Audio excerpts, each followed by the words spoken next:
오늘 성경 말씀은 로마서 14장 19절 말씀입니다. 한 절 말씀입니다. 네, 떴어요, 선생님. 네, 선을 건드리면 안 되겠구나. 한번 우리 제목 따라하겠습니다. 화평의 일에 힘쓰자. 화평의 일에 힘쓰자. 네, 오늘 로마서 14장 19절 말씀인데요. 한번 우리 말씀 읽고 설교 말씀 듣도록 하겠습니다. 한번 한 절 말씀입니다. 그러므로 시작. 그러므로 우리가 화평의 일과 서로 덕을 세우는 일을 힘쓰니. 로마서에는 많은 중요한 개념을 설명하는 표현들이 있는데 이 말씀 꼭 기억하셔야 됩니다. 덕을 세운다. 한번 따라하겠습니다. 덕을 세운다. 덕을 세운다. 여러분들은 덕을 세운다 그러면 어떤 표현이 느껴집니까? 덕을 세운다. 도덕을 세우는 것 같습니까? 도덕? 사실은요, 이 세운다라는 뜻이 교회를 세운다라는 의미와 같습니다. 사람 한 사람을 세운다 그런 뜻도 되고요. 그 뜻이 곧 교회를 세운다 이런 뜻이 있어요. 영어로 제가 정말 좋아하는 표현입니다. edify라는 표현이에요. edify가 뭐냐면 세우다 이런 뜻이에요. 그걸 또 edification 이러면은 그냥 건물이라는 뜻도 됩니다. building 이런 뜻도 돼요. 근데 교회에 있어서 세운다. 이건 얼마나 중요한 뜻인지 모릅니다. 또 화평의 일, 또 서로 덕을 세우는 일, 오늘 이것을 중심으로 한번 살펴봅니다. 지난주 우리 가스펠 프로젝트 구약 4번째 과정을 마쳤어요. 원래 책거리 하잖아요. 책거리. 우리 원래 해야 되는데 책거리는 조금 미루고요. 우리 여름 성경학교도 있고 그래서 그거 준비해야 되기 때문에 박수로 한번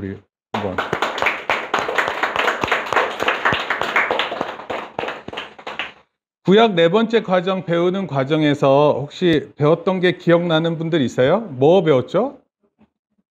욥기 배웠어요. 네, 또 욥기가 그렇게 기억에 남나요? 또 성전. 네. 또 뭐가 기억에 남습니까? 우리 맨 앞에 있는 준식이. 뭐가 기억에 남아요? 구약 4번째 과정. 4번째 과정이 아마도 솔로몬에 대한 이야기로부터 시작된 것 같아요. 솔로몬 하면 어떤 게 생각납니까? 솔로몬 하면 욥기가 생각나요? 네. 네, 지혜가 생각나요. 맞아요. 네. 다시 배울까요? 처음부터 다시 해야 될 것 같아요. 근데 어차피 우리 구약 공부하면 신약 공부할 거고 신약 끝나면 다시 구약 공부할 거고 이렇게 몇 번 돌면 우리 인생 끝나고요. 그리고 하늘나라 가면 그때는 믿음이 더 이상 필요하지 않고 하나님을 직접 만나면 됩니다. 우리의 삶이 있지만 또 예배를 통해 하나님을 경험하는 일을 경험하게 됩니다. 우리의 삶의 순간 속에서 하나님을 만나는 거예요. 그래서 주일이 소중한 겁니다. 6월을 가리켜서 호국보훈의 달 이렇게 표현합니다. 따라합시다. 호국보훈의 달. 호국보훈의 달. 현충일이 있어요. 6월 6일. 나라를 지키다 돌아가신 분들을 추모합니다. 나라를 위해서, 나라를 보호하기 위해서, 국민의 재산을 위해서 하다가 자기 목숨하고 바꾸는 사람들이에요. 순국선열 또는 전몰장병 이렇게 표현합니다. 여전히 지금도 한국전쟁 때 전사한 군인들의 유해를 발굴하는 때가 있습니다. 그 발굴단이라는 게 있어요. 육군에. 그럼 그곳에서 그런 일을 하게 됩니다. 그런 분들의 호국 정신을 기린다 또는 기념한다 그래서 호국보훈의 달 이렇게 표현하고 또 6월 25일 1950년에 있었던 한국전쟁 가리킵니다. 이런 일이 있었어요. 그래서 6월 달은 아마도 대한민국에 있어서는 국가를 생각하고 국가를 위해서 목숨을 아끼지 않았던 사람들에 대해서 이야기하게 됩니다. 한국전쟁 1950년부터 1953년까지 7월 27일 정전협정까지 일어났습니다. 공산 대 반공, 일종의 양강진영으로 냉전시대 전면전이었어요. 2차 세계대전 이후에 최대 규모 전쟁이었습니다. 그 일이 대한민국 영토에서 일어났어요.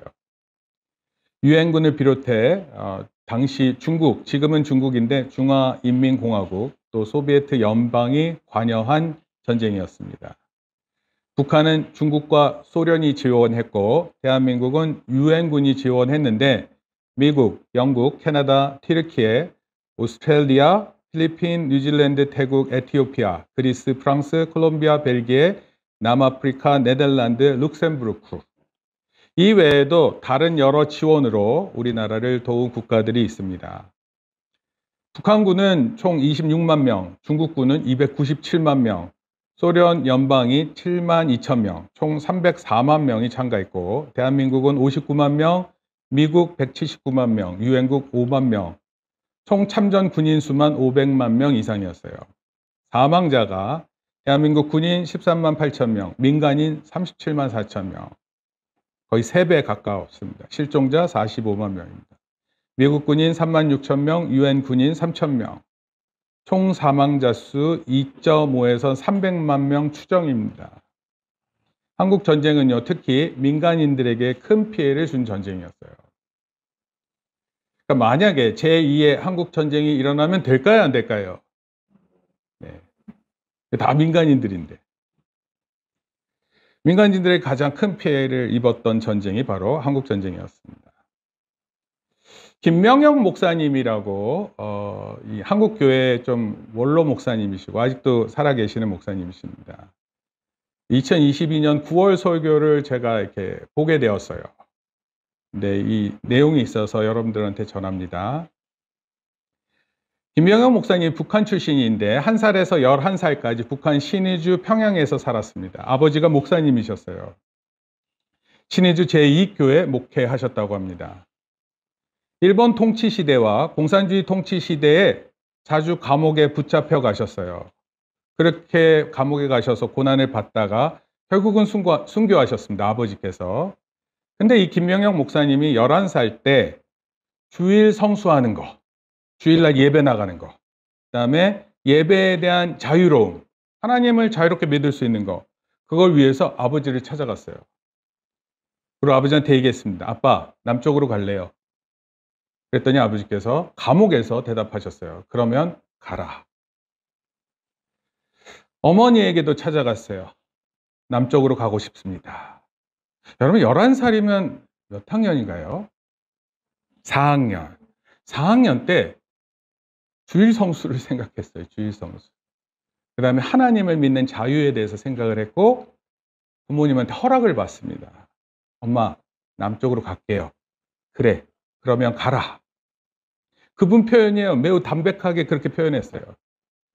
11살이었던 1944년 8월 캄캄한 밤에 남쪽으로 출발했습니다.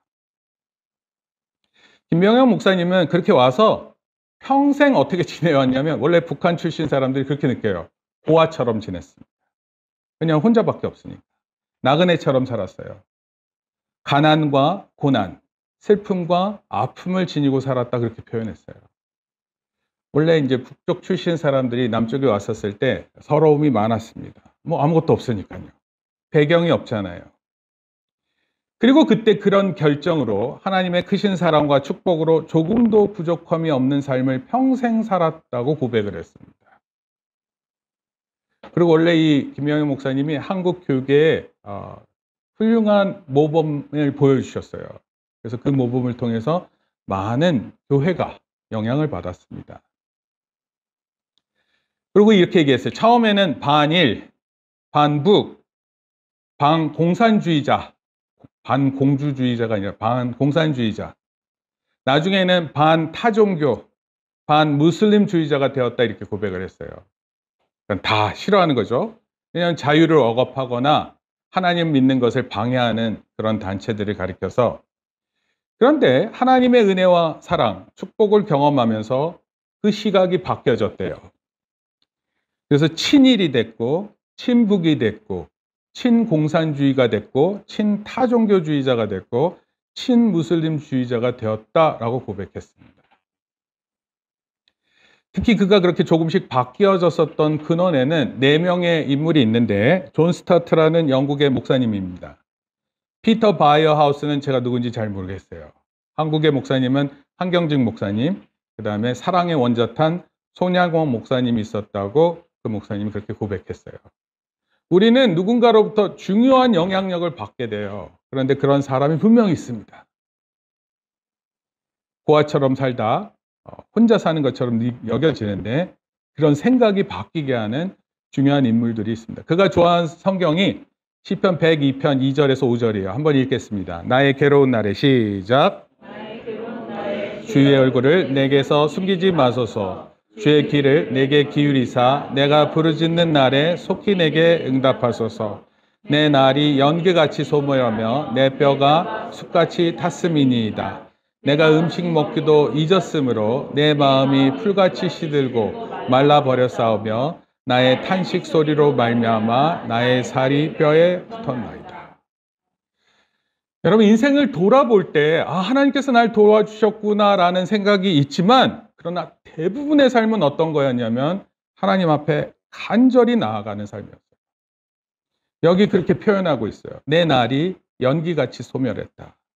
내 뼈가 숯같이 탔다. 풀같이 시들고 말라버렸다. 탄식 소리로 말미암아 나의 살이 뼈에 붙었다. 여러분, 고통을 느끼는데 고통에 깊숙이 느껴보세요. 고통에 깊숙이. 어렸을 때는 제가 제일 아팠던 게 치아가 아팠을 때예요. 치아가 아픈데, 아니 자기 직전에 치아가 아픈데 너무 아픈 거예요. 그래서 눈물이 나는 거예요. 어떻게 이 아픈 걸 참으면서 오늘 자야 되지? 오늘 밤을 지낼 수 있을까? 그리고 그랬던 기억이 있어요. 그런 일이 있어요. 어렸을 때 도무지 견딜 수 없는 어려움이 있습니다. 초등학교 올라가면 초등학교 때도 여러 가지 일들이 있어요. 구구단 못해서 남아야 했어요. 남아서 왜 남들은 다 잘하는데 나는 못하고 있을까? 이런 생각도 하는 거예요. 그때는 하나님을 잘 몰랐어요. 중학교, 고등학교 때 교회를 다니기 시작했는데 중학교, 고등학교 때 어려움이 있어요. 저희 집에, 목사님 집에 가장 어려웠었던 때가 언제냐면 중학교 3학년 때였어요. 갑작스럽게 닥쳐오는 어려움 때문에 저는 그런 어려움이 왜 있었을까라는 거 알지도 못한 채 그냥 경험하는 거예요. 여러분, 그리고 그 힘든 것들을 저도 이루 말할 수 없지만 목사님의 부모님은 더 힘들어 하셨겠죠? 네, 그랬을 것 같아요. 그런 날들을 표현하는 시편이 있는데 그걸 좋아하는 시가 된 거예요. 하나님을 향해서 부르짖는 그 시가 좋았다고 그 김명현 목사님이 그렇게 표현했어요. 시편 103편 8절 한번 읽겠습니다. 여호와는 시작. 여호와는 자비로우시며 은혜로우시며 노하기를 더디하시며 인자하심이 풍부하시도다. 그럼 우리 이런 게 필요한 거예요. 하나님의 자비로움, 하나님의 은혜. 하나님께서 우리를 예배를 받으시는데 만약에 하나님께서 분노로 대하시면 여러분 따져 물을 수 없어요. 하나님께서 화내시는 것을 여러분 따질 수 없습니다. 근데 하나님께서 노하는 것을 더디하세요. 그리고 하나님의 인자하심이 풍성하십니다. 여러분, 그런 일들이 있음을 목사님 기억했어요. 한평생 11살에 남쪽으로 와서 한평생 살아서 하나님께서 하나님 앞에서 가장 잘한 일이 11살 때 한 결정이었다, 이렇게 얘기를 합니다. 단순히 잘 산 것뿐만 아니라 하나님의 뜻도 깨달았어요. 그리고 자기 삶의 방향도 정했습니다. 무엇보다 자기 인생에서 하나님의 긍휼과 용서, 자비와 사랑, 화해와 평화, 무엇보다 통일의 하나님을 생각할 수 있었다, 이렇게 표현했어요. 저도 한동안 성경 말씀을 좀 쭉 읽으려고 그래요. 한번 읽어볼게요. 마태복음 5장 43절에서 48절. 또 시작. 내 원수를 미워하라 하였다는 것을 너희가 들었으나 나는 너희에게 이르노니 너희 원수를 사랑하며 너희를 박해하는 자를 위하여 기도하라. 이같이 한즉 하늘에 계신 너희 아버지의 아들이 되리니 그 해를 악인과 선인에게 비추시며 비를 의로운 자와 불의한 자에게 내려주십니다. 여러분, 하나님께서 오늘을 바라보실 때 좋아하는 사람도 있고 나쁜 사람도 있을 것 같아요. 하나님 보실 때. 근데 하나님께서 해를 비추실 때 해를 하나님 좋아하는 사람한테는 해가 비춰지게 하시고 하나님 싫어하는 사람한테는 해를 안 비춰주지 않으세요. 모두에게 비춰줍니다. 비를 내릴 때 모두에게 비를 내리세요. 예수님께서 산상수훈, 마태복음 5장을 산상수훈이라고 그러죠. 그때 많은 것들을 생각하게 하는 얘기들을 하셨어요. 또 있습니다. 마태복음 5장 43절에서 46절에서 48절. 너희가 시작. 너희가 너희를 사랑하는 자를 사랑하면 무슨 상이 있으리요? 세리도 이같이 하느냐? 또 너희가 너희 형제에게만 무난하면 남보다 더하는 것이 무엇이냐? 이방인들도 이같이 아니하느냐? 그러므로 하늘에 계신 너희 아버지의 온전하심과 같이 너희도 온전하라. 너희가 사랑하는 사람 사랑하면 무슨 상이 있네요? 너희가 형제에게만 잘 대해주면 그게 무슨 좋은 게 있겠느냐? 이렇게 얘기를 했어요. 그러면서 하늘에 계신 하나님의 온전하심을 생각하고 너희들도 온전하라. 그렇게 얘기했습니다. 예수님께서 그 실제적인 모습을 보여주셨던 게 무엇이냐면 십자가에서 대속의 피를 흘리셨고 죽으셨어요. 이를 통해서 우리의 죄를 사하시고 우리에게 구원을 가져다 주셨습니다. 이거 우리가 모르는 내용 아니에요. 이를 통해 우리가 이전에는 하나님의 진노의 대상이었어요.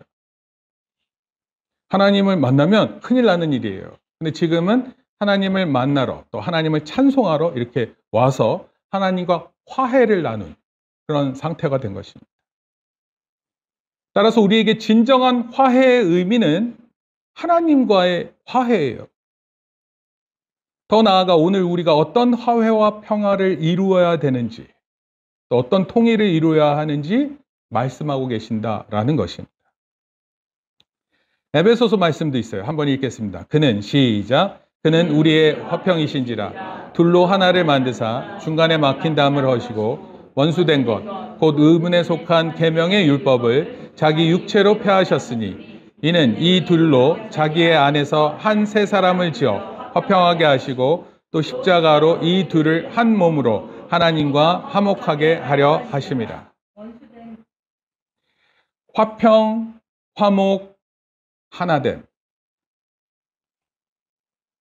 에베소서 1장 10절입니다. 시작. 하늘에 있는 것이나 땅에 있는 것이 다 그리스도 안에서 통일되게 하려 하심이라. 우리가 주기도문 할 때 하늘에서 이룬 것 같이 땅에서도 이루어지이다 이렇게 표현해요. 하늘은 이미 이루었어요. 하나님의 뜻을 이룬 곳입니다. 그러나 땅은 이루어야 갈 곳이에요. 근데 그때가 언젠가 하나 된다, 통일된다. 그리고 오늘 우리 말씀이에요. 그러므로 시작. 그러므로 우리가 화평의 일과 서로 덕을 세우는 일을 힘쓰나니. 아까 세우는 표현 얘기했죠. 교회를 세운다 이런 뜻입니다. 성경에는요, 예수 그리스도를 통해 우리가 어떻게 하나님과 화평을 이루는지 보여주면 동시에 우리에게 어떤 사람이 될지에 대해서 선명하게 말하고 있어요. 화평의 사람, 화해의 사람, 덕을 세우는 사람. 근데 화평의 일을 망가뜨리고 통일되게 하려는 일을 거스르는 사람이 있습니다. 누구인지 제가 세 가지로 말씀드려요. 첫째, 시작. 예수 그리스도를 통해 이루실 화해를 망각하는 자들입니다. 여러분, 이 사실은요, 우리가 평생 기억해야 될 사실이에요. 우리 존재의 기반이 되는 거예요. 우리가 왜 있어요, 지금? 이것 때문에 있는 거예요. 예수 그리스도가 이루신 화평 때문에 우리 여기 있어요. 우리가 하나님 앞에 나아갈 수 있는 거 예수 그리스도께서 이루신 화평 때문에. 여러분, 모든 일에 기본이 있고 기초가 있어요. 예를 들어서 테니스를 칠 때 우리 강선 집사님 어렸을 때 테니스 많이 치셨다고 그러는데 기본 자세가 있습니다. 가장 많이 쓰는 게 포핸드 스트로크라 그래요. 스트로크. 가장 기본이 되기 때문에 가장 많이 연습해야 됩니다. 이거 하는 사람들이 그렇게 얘기해요. 테니스 치는 사람들이. 가장 많이 했기 때문에 잘하는 것처럼 보이는데 이게 잘 안 되면 경기를 못 풀어갑니다. 수학도 그래요. 수학의 기본 원리를 배울 때마다 오래 반복해 문제를 많이 풀어야 합니다. 초등학교 때 더하기, 빼기, 곱하기, 나누기 정말 많이 해야 돼요. 재미없죠? 재밌어요? 기본 개념 확실하게 해야 됩니다. 여러분 잘하려고요? 실력을 가지고 싶으세요? 그럼 기본을 잘하세요. 성경도 마찬가지예요. 하나님 믿을 때 기본을 모르고 있으면 안 돼요. 창의적인 문제를 해결하는 능력이 어디서 비롯되는가? 최근에 많은 사람들이 이것을 연구했어요. 창의적인 거. 많은 사람들, 우리 그런 거 생각하잖아요. 아, 우리 애들이 창의적이었으면 좋겠다. 우리가 앞으로 나아가는 시대는 창의적인 사고방식이 있어야 된다. 그렇게 생각합니다. 실제로.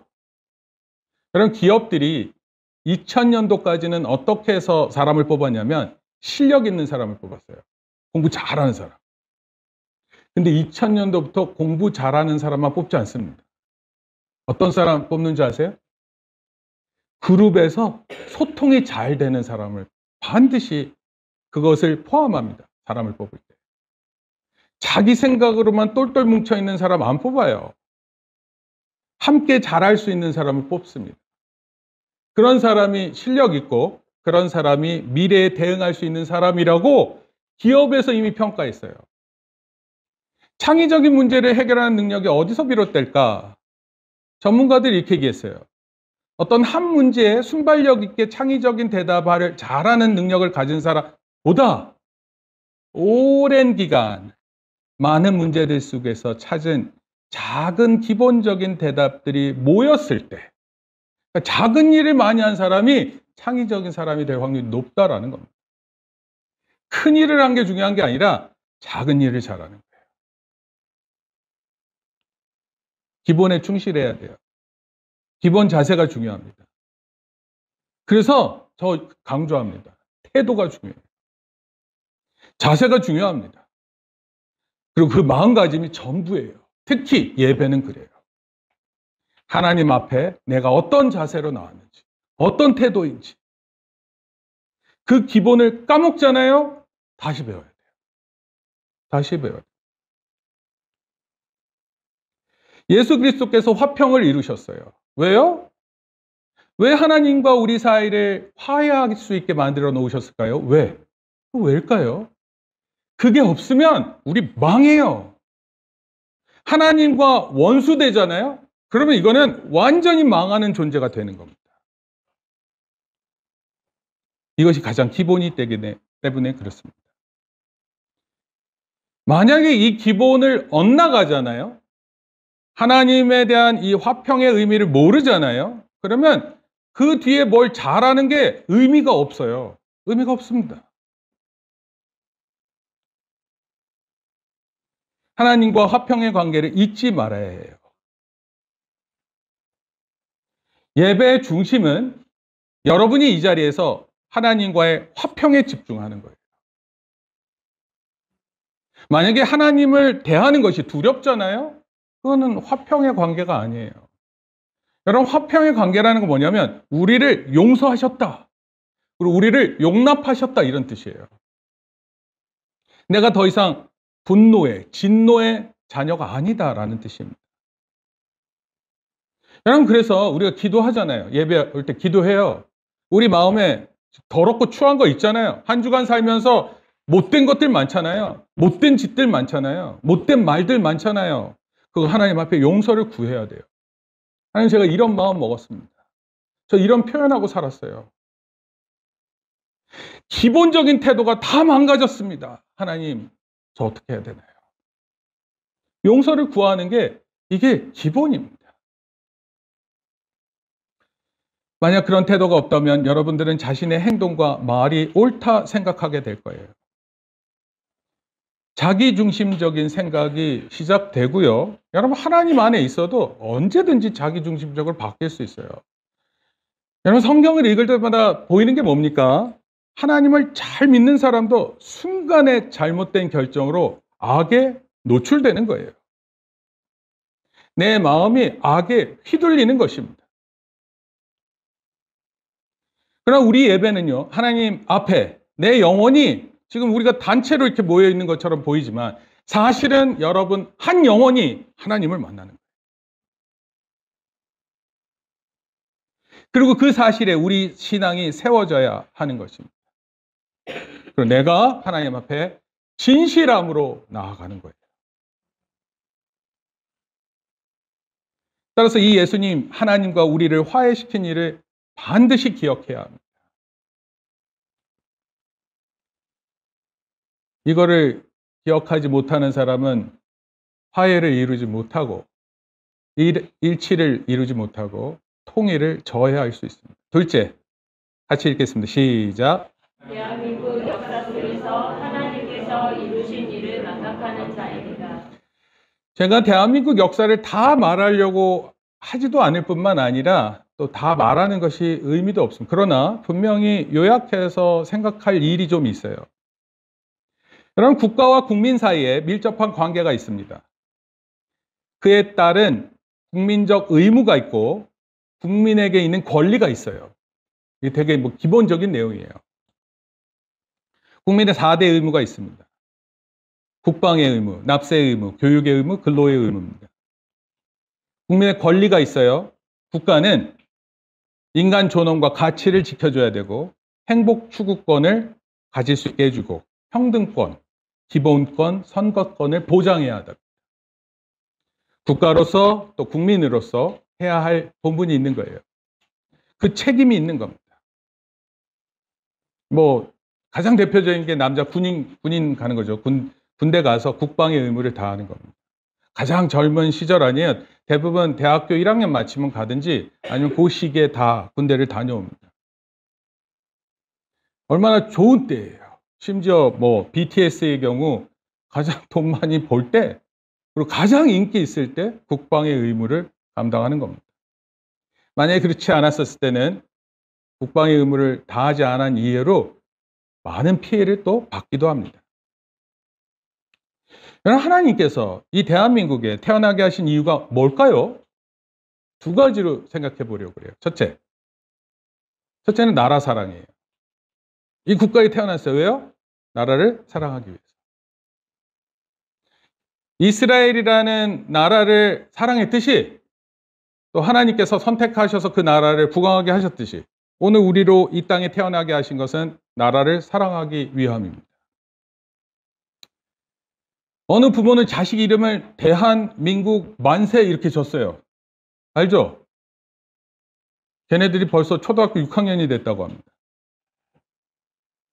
대한민국의 대한나라 사랑이 커서 불렀을 것 같아요. 나라를 향한 그 마음이 어떠한지를. 대한민국에 대한 애정도 테스트가 있습니다. 한번 대답해 보세요. 애국가를 부르면 가슴이 뭉클하다. 무궁화 삼천리 이런 가슴이 뜨거워집니까? 안 그런가 본데. 두 번째, 태극기를 개항하는 날을 기억한다. 언제 태극기를 개항해 본 적이 있어요? 네? 태극기 개항하게 해주세요, 빨리. 태극기 개항. 아리랑이라는 노래를 부르면 눈물이 난다. 아리랑 불러본 지가 언제지? 외국에 나가면 한국이 자랑스럽다. 외국에 나가봤어야지. 한글이 참 좋다.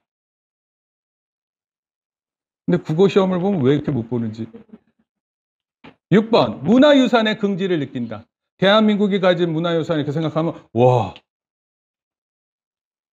7번, 우리 국민성은 부지런하다. 근데 왜 나는 게으른지 모르겠다. 우리의 산과 바다는 아름답다. 앞으로 가능성과 잠재력이 높다. 대한민국은. 대한민국뿐만 아니라 내가 잠재성이 높다. 이런 게 좀 높아야 되는데. 10번, 한반도 평화 통일이 세계 평화에 기여한다. 이런 거에 대한 대답이 많으면 나라 사랑에 대한 애정도가 높다. 이런 게 없으면 없을수록 나라에 대한 마음 기대감이 없다. 이런 뜻입니다. 이제 곧 프랑스에서 올림픽이 열려요. 대한민국 선수들이 메달 따겠죠? 그럼 또 막 그 중계 방송하면서 막 그거 애국심 고취시키죠? 그럼 그 딴 메달 모습 보면서 여러분 4년 동안 운동해가지고 메달 따는 게 그게 얼마나 어렵습니까? 우리나라 선수만 있는 게 아니잖아요. 전 세계 모든 선수가 그 준비해서 4년 동안 준비해서 오는데 얼마나 힘듭니까?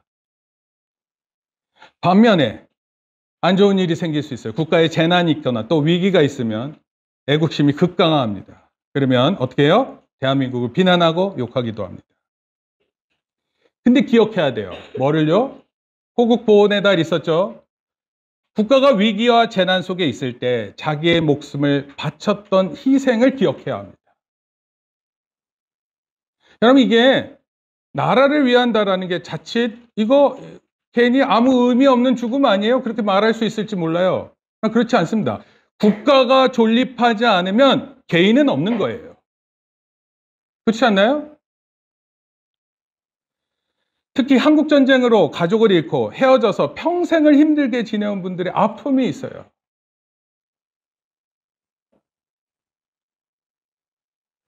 두 번째 대한민국에 태어난 이유는요. 첫 번째가 대한민국을 사랑하는 거라 했다면 두 번째는 대한민국을 구원하기 위함입니다. 하나님 왜 이 땅에 태어나게 하셨어요? 나를 통해 해야 할 일이 있는데 그 일이 영혼 구원이라는 겁니다. 이게 사회에서 가르쳐주는 게 아니에요. 교회에서 말하는 거예요.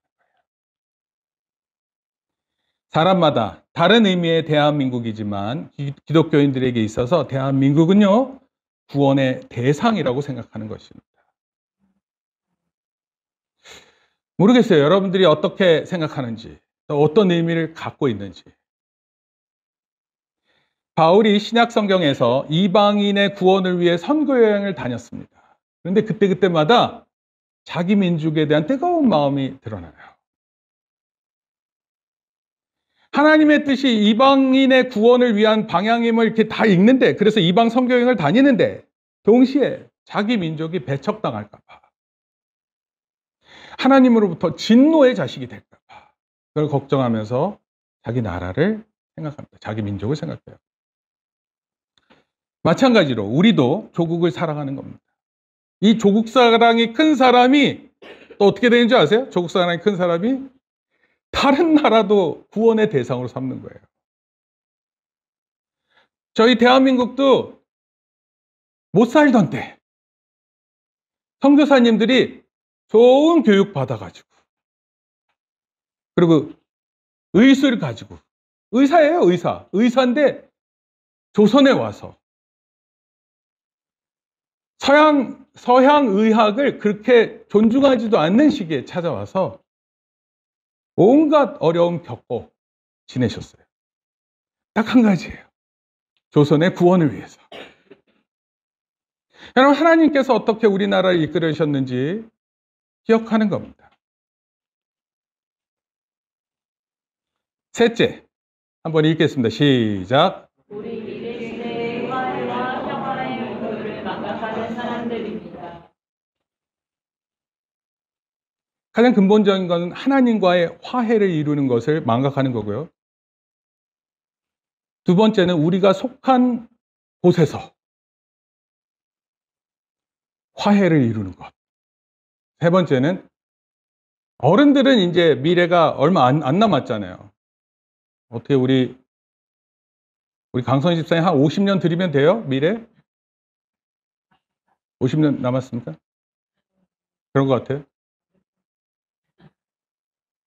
혹시 그때 사시더라도 잘 사세요? 우리 미래가 우리 장담하지 못하잖아요. 우리 미래 잘 내다보지 못하잖아요. 여러분 한 달 내다보세요. 앞으로 있을 일에 대해 어느 누구도 장담하지 못합니다. 11세 북에서 남으로 내려온 김명원 목사님 이야기 시사하는 바가 크죠? 11살 때 결정한 그 마음. 나 11살 때 뭐 했을까 생각해 봤어요. 11살 때. 4학년 때 뭐 했지? 그 한 사람의 어렸을 때 그 결정 하나가 그 사람 미래를 좌지우지하는 거 아니에요. 이게 어린아이들에 대한 이야기만 있는 게 아니잖아요. 한 사람의 미래를 결정짓고 더 나아가 조국에 기여하고 또 조국 교회에 이바지하는 일들이었어요. 그럼 우리 삶은 어떤 삶일까요? 여러분 과거에 종속된다 이런 얘기 들어본 적 있으세요? 옛것이 좋았어 하는 사람들이에요. 그래서 오늘을 늘 아쉬워합니다.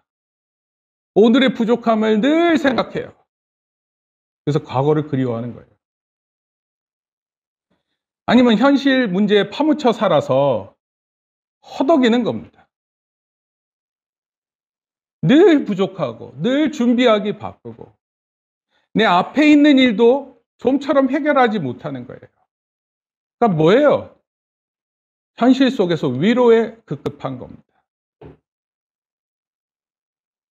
제가 중학교, 고등학교 학생들 핸드폰을 보면은 제가 볼 마음은 없어요. 근데 그 알림이 얼마나 많이 알림이 오는지 몰라요. 제가 봤을 때는요, 하나도 안 중요합니다.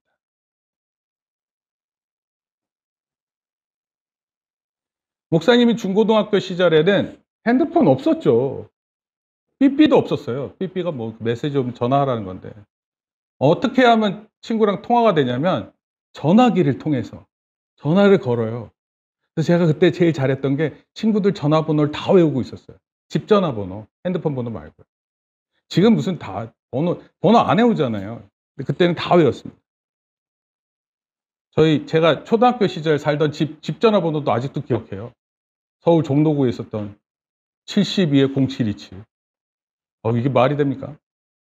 그거 다 외우고 지냈어요. 그리고 친구들하고 전화하고 그랬어요. 그리고 친구랑 전화 통화해서 뭐 그렇게 오래 얘기할 수 없어요. 왜냐하면 어르신들이 전화를 써야 되기 때문에. 그러고 지냈어요. 그래도 아무 문제 없었어요. 핸드폰 사용하세요. 단 필요 없는 건 과감하게 정리해야 돼요. 그렇지 않으면요, 여러분 미래를 준비해 나갈 수가 없어요. 미안한데. 하나님 나의 삶에 주신 경험과 기회를 통해서 미래를 내다보고 살 것인가?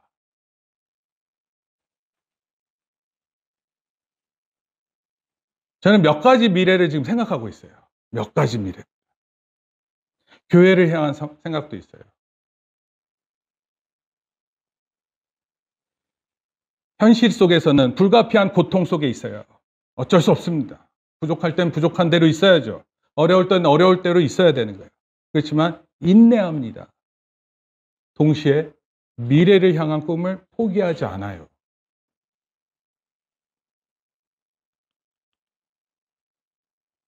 이 모든 결정은 나의 현실적 결정이면서 동시에 내 삶의 미래를 결정하는 거예요. 그래서 미래를 생각한다면 현실에 너무 매몰되지 마세요. 미래를 위한 생각에 마음을 부풀리세요. 품으세요.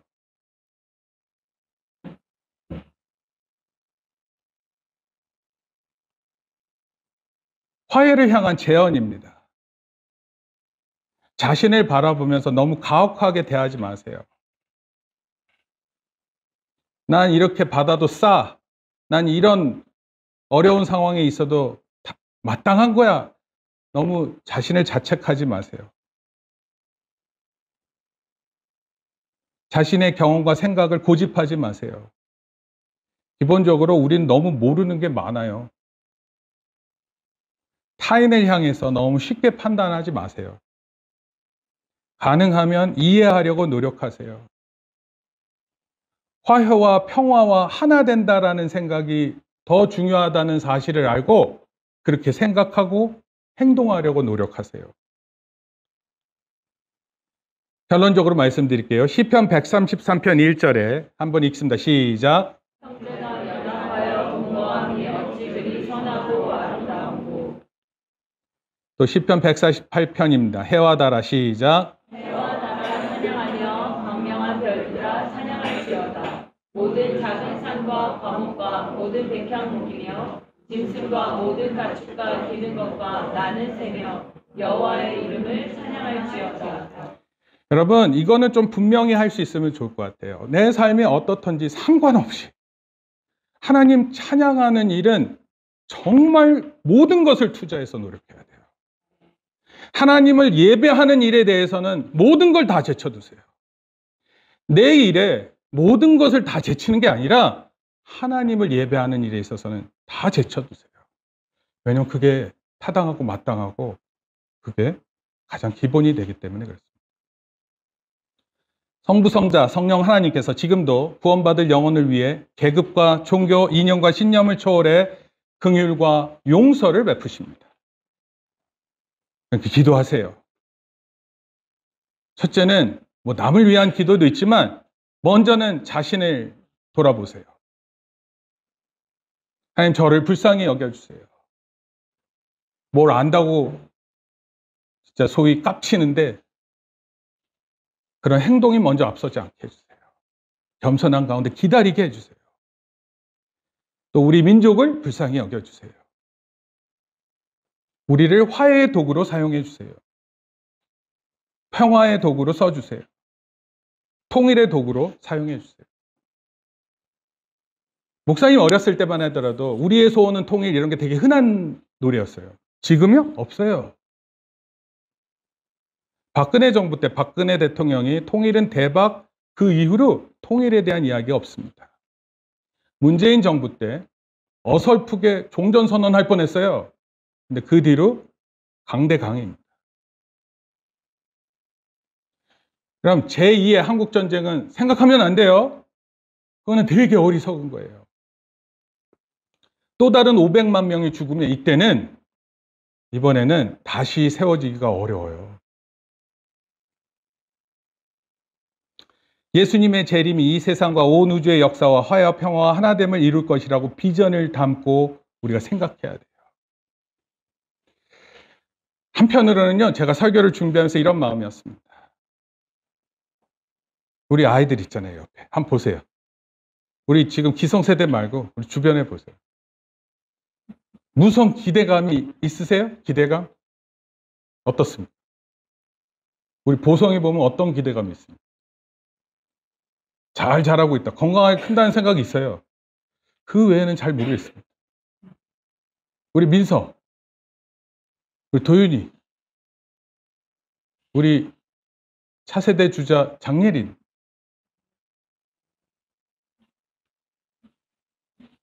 수능시험 계속 거라 하면서 준비하고 있을 텐데 우리 다른 친구들 어떻게 하고 있으세요?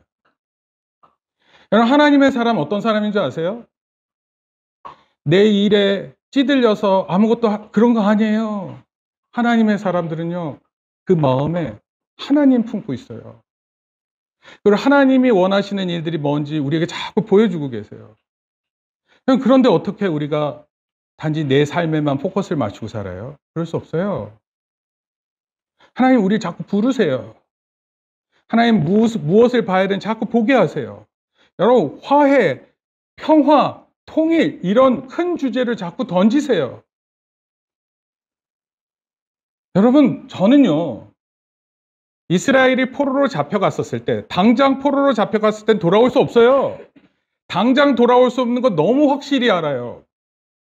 30년 지나면 어떨까요? 30년 지나면 그 될 것 같으세요? 여러분, 30살 때 마음 먹었어요. 그래서 30년 지나서 그럼 60 아니에요. 60의 희망이 커져요? 없어요. 많은 사람들이 다 그 평화를 꿈꾸지 못하는 거예요. 근데 하나님은요, 역사를 준비하고 계세요.